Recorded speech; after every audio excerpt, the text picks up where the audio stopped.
മലയാള സിനിമയിലെ മണിമുഴക്കം മാഞ്ഞിട്ട് 10 വർഷമായി. കലാഭവൻ മണിയുടെ വേർപാട് ഇന്നും നമുക്കൊരു തീരാ നഷ്ടമാണ്. മണിയെപ്പോലെ മണിയല്ലാതെ മറ്റാരുമില്ല. കലാഭവൻ മണിക്കൊരു സ്മാരകം ഉയരാത്തത് എന്ത് കാരണത്താലാണ്? ആരാണ് ഇതിന് മുൻകൈ എടുക്കേണ്ടത്? അവരെന്തുകൊണ്ട് ഇത് ചെയ്യുന്നില്ല? മോത്തി, കലാഭവൻ മണിക്കൊരു സ്മാരക മന്ദിരം എന്നുള്ള രീതിക്ക്, അതായത് അത് വെറും ഒരു സ്മാരക മന്ദിരമല്ല, അവിടെ നാടൻ കലകൾ പഠിപ്പിക്കുന്ന ഒരിടം എന്നുള്ള രീതിക്ക് ഒന്നാം പിണറായി സർക്കാരാണ് ഈ ഒരു സ്ഥലത്ത്, അതായത് ചാലക്കുടി നഗരസഭയ്ക്ക് തൊട്ടടുത്ത് ദേശീയപാതയോരത്തുള്ള ഈ ഒരു സ്ഥലത്ത് അങ്ങനെ ഒരു സ്മാരക മന്ദിരം പണിയുമെന്ന് പറഞ്ഞത്. അത് മാത്രമല്ല, പല തവണയായി അതിനുവേണ്ടി പണം വകയിരുത്തുകയും ചെയ്തിട്ടുണ്ടായിരുന്നു. അതായത് ഏകദേശം മണി മരിച്ചപ്പോൾ ഇന്നേക്ക് 10 വർഷം ആയിരിക്കുകയാണ്. അതിനുശേഷവും ഇതുവരേക്കും ആ സ്മാരക മന്ദിരം കൃത്യമായി നടപ്പായില്ല എന്ന് മാത്രമല്ല, അതിന് തറക്കല്ലിടുക പോലും ചെയ്തിട്ടില്ല എന്നുള്ളതാണ്.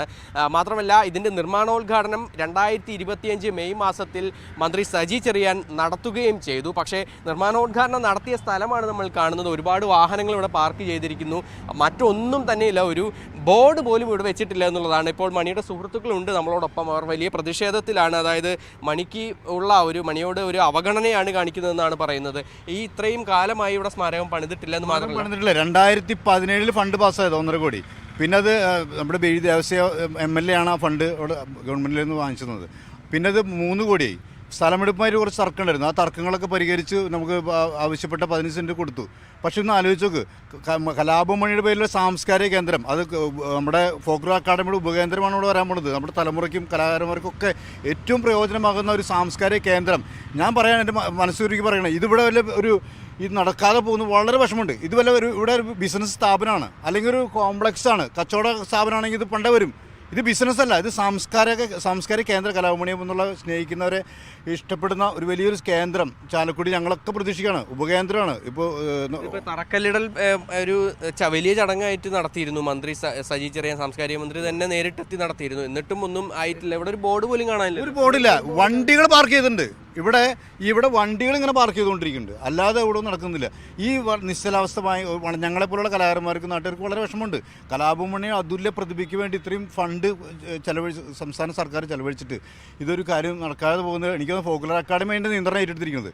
അത് പൂർണ്ണമായിട്ടുള്ള അവരുടെ ഒരു പരാജയം തന്നെയായിട്ടാണ് ഞാൻ കാണുന്നത്. ഇതിലിപ്പം പല തോതിലുള്ള കാര്യങ്ങളാണ് പറയുന്നത്. അതിനോടൊപ്പം തന്നെ ഇതിപ്പം ഒന്നുമായിട്ടില്ലെന്ന് പറയുമ്പോൾ 10 വർഷമായിട്ടൊരു അവഗണന തന്നെയാണോ?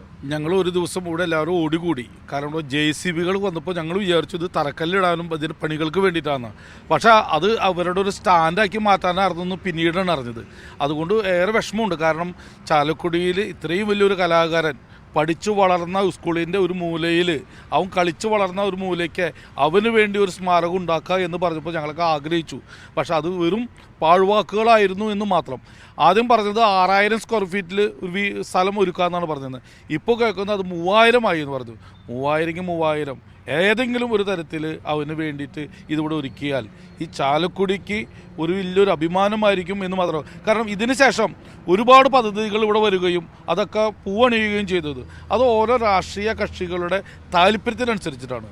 എന്നാൽ ഞങ്ങൾ കൂട്ടുകാരന്മാരും കലാകാരന്മാരും പറയുന്നു, ഇവിടെ മണിക്കൊരു ഇത് വേണം, സ്മാരകം വേണം. അതായത് വെറും ഒരു സ്മാരകം എന്നുള്ള രീതിക്കല്ല, അതായത് കൂടുതൽ കലാകാരന്മാർക്ക് അവരുടെ കലാ അഭിരുചികൾ വളർത്താൻ വേണ്ടിയുള്ള ഒരു പഠന കേന്ദ്രം എന്നുള്ള രീതിക്കാണ് അവയൊക്കെ തന്നെ ഒരു വിഭാവനം ചെയ്തിട്ടുണ്ടായിരുന്നു. പക്ഷേ ഇതുവരേക്കും അത് ഒന്നുമായില്ല എന്നുള്ളത് ഇവരെ സംബന്ധിച്ചിടത്തോളം വലിയ പ്രതിഷേധാർഹമാണ്. അതിനോടൊപ്പം തന്നെ വളരെ ദുഃഖമുണ്ടാക്കുന്ന ഒരു കാര്യമാണ്. ഇനിയിപ്പോൾ ഇതിൻ്റെ ഭാഗമായിട്ട് ഇനി പ്രതിഷേധങ്ങളൊക്കെ ഉണ്ടാവുമോ? ഇത്രയും കാലമായല്ലോ. തീർച്ചയായും ഞാൻ അദ്ദേഹത്തിൻ്റെ സഹോദരിയുടെ മകനും കൂടിയാണ്. തീർച്ചയായും ഒരുപാട് പ്രതിഷേധങ്ങൾ നമ്മൾ നടത്തിയിട്ടുണ്ട്. ഇവിടെ ഈ പാലത്തിൻ്റെ താഴെ നമ്മൾ പ്രതിഷേധ പ്രകടനം മറ്റു കാര്യങ്ങളൊക്കെ നടത്തിയിട്ടുണ്ട്. പക്ഷേ ഇപ്പോൾ ഒരു നാളെ വരുമെന്നും പറഞ്ഞിട്ട് ഇങ്ങനെ നിൽക്കുകയാണ്. അത് എന്തുകൊണ്ടാണ് നമുക്ക് അറിയാൻ പാടില്ല. ഒരുപാട് വികസന പ്രവർത്തനങ്ങൾ ചെയ്യുന്ന ഈ ഒരു സർക്കാർ തന്നെ ഇങ്ങനെ ചെയ്യാതിരിക്കുമ്പോൾ ഉണ്ടാകുന്നൊരു വിഷമം അദ്ദേഹത്തിൻ്റെ കുടുംബം എന്ന രീതിയിൽ ശരിക്കും എനിക്കുണ്ട്. അതെന്തുകൊണ്ടാണ് വരാത്തത് എന്നുള്ളത് ഇനിയെങ്കിലും സർക്കാർ കണ്ണു തുറക്കണമെന്നാണ് ഞാൻ പറയുന്നത്. കാരണം കഴിഞ്ഞിട്ട് പോലും ഒന്നും ആയില്ല എന്നുള്ളതാണ്. ഒരു ബോർഡ് പോലും വെക്കാത്തത് വലിയൊരു ഇതാണ്. അപ്പോൾ ജയഞ്ചേട്ടനും ജോഷിയേട്ടനൊക്കെ പറഞ്ഞ മാതിരി ഇവിടെ ഒരു ബോർഡ് വരെ വെച്ചിട്ടില്ല എന്നുള്ളതാണ് ഏറ്റവും വലിയൊരു സത്യം. ഇനി ഈ സ്ഥലം ഒരു അന്യാധീനപ്പെട്ടു പോകാൻ സാധ്യതയുണ്ടോ? അങ്ങനെ ഒരു പേടിയുണ്ടോ?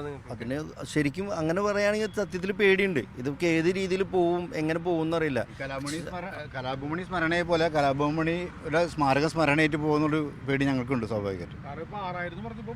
തീർച്ചയായും. അതായത് ഈ ഒരു കാര്യത്തിൽ നിങ്ങളൊക്കെ തന്നെ വലിയ കുറേ നാളുകളായി പോരാട്ടം നടത്തുന്നു അല്ലെങ്കിൽ പറയുന്നു, പക്ഷെ ഒന്നും ആയിട്ടില്ല ഇതുവരെ. ഞങ്ങൾ ഇപ്പോൾ ഇവിടെ നിൽക്കുന്ന ഒരു വ്യത്യസ്ത രാഷ്ട്രീയ പ്രസ്ഥാനത്തിൽപ്പെട്ട ആളുകളാണ്. CPI ഉണ്ട്, കോൺഗ്രസ് ഉണ്ട്, ഞാൻ കൊരട്ടിയിലെ പഞ്ചായത്ത് വൈസ് പ്രസിഡന്റ് കൂടിയാണ്, കലാഭവനിലെ ആർട്ടിസ്റ്റ് കൂടിയാണ്. നമുക്ക് വളരെ ഒരു പ്രയാസമുണ്ട്. കാരണം ഒരു കലാഭവൻ മണിയെ പോലുള്ള അത്ര ഒരു അതുല്യ നടൻ്റെ ഈ ഒരു സ്മാരകം അത് ഏത് സർക്കാരുകളായാലും അത് വൈകിക്കാൻ ഒരിക്കലും പാടില്ല. കാരണം ഇത് കേരളത്തിൻ്റെ മാത്രം ഒരു സ്വത്തല്ല കലാഭവൻ മണി. നമുക്കറിയാം ഉത്തരേന്ത്യൻ മറ്റേ തമിഴ്നാടടക്കമുള്ള സ്റ്റേറ്റുകളിൽ തെലുങ്കാനയിലൊക്കെ എത്രയോ സിനിമകളിൽ അഭിനയിച്ചതാണ്. മണിയെപ്പോലുള്ള ഒരു അതുല്യ കലാകാരനെ കിട്ടിയത്, ഈ ചാലക്കുടിയിൽ കിട്ടിയത്, അദ്ദേഹത്തോടൊപ്പം നമുക്ക് ജനിച്ച് കൂട്ടുകാരായിട്ട് കഴിയാൻ പറ്റിയതൊക്കെ ഞങ്ങൾ വലിയ ഭാഗ്യമായിട്ട് കരുതാം. ഒരു കാര്യം ഞങ്ങൾ പറയാം, കലാഭവൻ മണിയുടെ കാര്യത്തിൽ ഞങ്ങൾ ഒരു രാഷ്ട്രീയവും നോക്കില്ല. ഇതിങ്ങനെ വൈകിയാണെങ്കിൽ ആരായാലും ഞങ്ങൾ വലിയ സമരത്തിലേക്ക് തന്നെ കടക്കും. കാരണം കലാഭവൻ മണിയുടെ സ്മാരകം പണിയേണ്ട സ്ഥലത്ത് പാർക്കിംഗ് ഒരുക്കുകയല്ല വേണ്ടത്, അല്ലെങ്കിൽ പേരെടുക്കാനോ ഒരു ഉദ്ഘാടനം കഴിഞ്ഞ് ഇത്ര നാളായാലും. ഞങ്ങൾ ഒരു കാര്യം പറയാം, ഒരു രാഷ്ട്രീയവും നോക്കില്ല. ചാലക്കുടിയിൽ കലാഭവൻ മണിക്കും പ്രത്യേകിച്ച് രാഷ്ട്രീയമൊന്നും ഉണ്ടായിരുന്നില്ല. കൂട്ടുകാരായിരുന്നു അവരുടെ ജീവൻ. ആ കൂട്ടുകാർ ജീവൻ പണയം വെച്ചും ഏത് വലിയ സമരം നടത്തിയും ഈ സ്മാരകത്തിന് വേണ്ടി ഞങ്ങൾ അധികം വൈകാതെ സമരം നടത്തുമെന്നതിൽ യാതൊരു തർക്കവും വേണ്ട.